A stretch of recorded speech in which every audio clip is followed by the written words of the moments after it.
नमस्कार किसान साथियों, स्वागत है आपका हमारे यूट्यूब चैनल हमें किसान के इस एपिसोड में। आज के इस एपिसोड में हम बात करेंगे सोयाबीन की फसल में रासायनिक खाद प्रबंधन के बारे में कि सोयाबीन की फसल में नाइट्रोजन, फास्फोरस और पोटाश और सल्फर की क्या भूमिका है और इनकी प्रयोग की संतुलित मात्रा क्या है और इनके इस्तेमाल का सही समय क्या है। सोयाबीन की फसल में रासायनिक खाद का उपयोग आवश्यक है, विशेषकर नाइट्रोजन, फास्फोरस और पोटाश।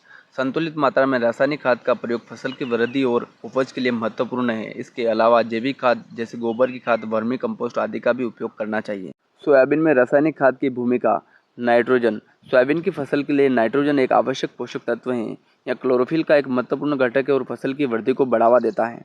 फास्फोरस। फास्फोरस जड़ों के विकास और फलने फूलने में मदद करता है। पोटाश। पोटाश रोग प्रतिरोधक क्षमता को बढ़ाता है और फसल को मजबूत बनाता है। सल्फर। सल्फर भी सोयाबीन के लिए एक महत्वपूर्ण पोषक तत्व है। सोयाबीन में रासायनिक खाद की संतुलित मात्रा सामान्यतः 20 किलो नाइट्रोजन, 60 से 80 किलो फास्फोरस, 40 किलो पोटाश और 20 किलो सल्फर के अनुपात में रासायनिक खाद का प्रयोग किया जाता है।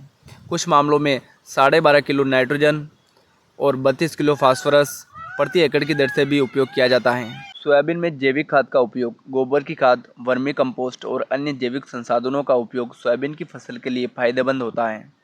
जैविक खाद मिट्टी की उर्वरता को सुधारते हैं और फसल को आवश्यक पोषक तत्व प्रदान करते हैं। सोयाबीन की फसल में रासायनिक खादों के प्रयोग का सही समय।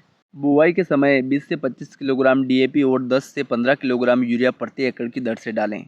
फसल की शुरुआती वृद्धि के दौरान 20 से 30 किलोग्राम यूरिया और 5 किलोग्राम सूक्ष्म पोषक तत्वों का मिश्रण प्रति एकड़ की दर से डालें।